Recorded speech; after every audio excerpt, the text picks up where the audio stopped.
There are certain people in the financial world that we should be listening to. And Larry Flint, CEO of BlackRock, is certainly one of them.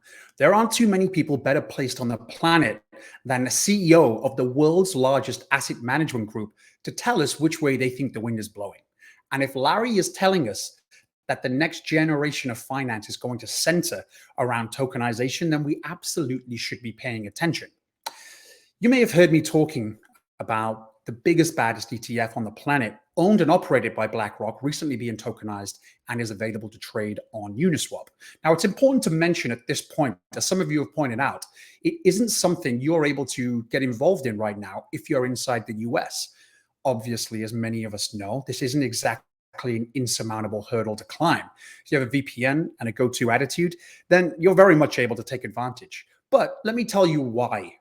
Out of the gates, this isn't necessarily something that's going to be easily accessible within the United States. And it's simply because of the SEC. The SEC are the biggest hounds right now within the crypto space.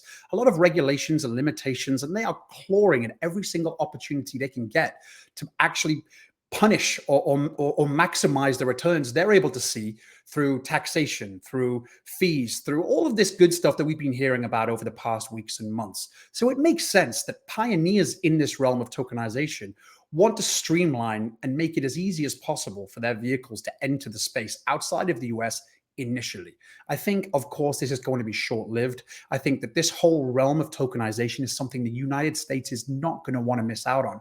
And so I think it's only going to be a matter of time until we see huge availability within the US. But does that even matter to us who aren't necessarily only interested in the funds or the assets themselves?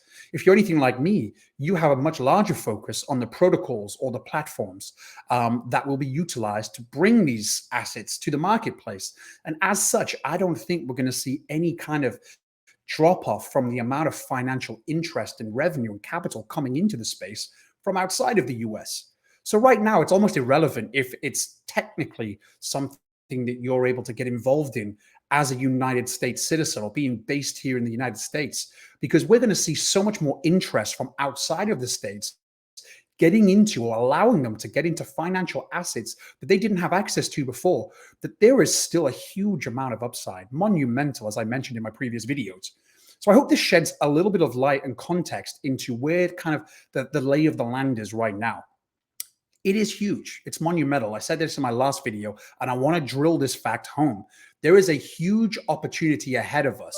And listening to folks like Larry, coming from the biggest fund management company in the world, telling us that tokenization is going to be the advancement of a generation, then we should be paying attention, and we will start seeing a lot more news, a lot more attention, interest, the media really taking hold of this animal and running with it as we start seeing those gates kind of being fully knocked down, and that chain reaction, that flood of new interest entering the space.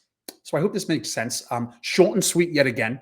But subscribe, follow my Twitter. As I say, I'm going to be keeping you abreast of some of the advancements that I'm seeing in this space, as well as hopefully some behind the curtain information that I'm able to glean through some of my network who are very much on the ground floor, on the trading floor of a lot of these initiatives. And I really do think this is going to bring a lot of value to the table for us, especially those of us who are kind of almost purely within the crypto space now and don't necessarily have the motivation or the inclination to get involved in traditional finance quite as much as we used to, perhaps. This is going to fill that gray area, I think, and start drawing some real close proximity to traditional assets, traditional finance, and then allowing us to not only leverage them within the crypto space, but also be the first, the early adopters into a lot of these projects and a lot of this landscape so that we can start seeing some absolutely astronomical gains. So again, I hope this helped, and I'll catch you on the next one.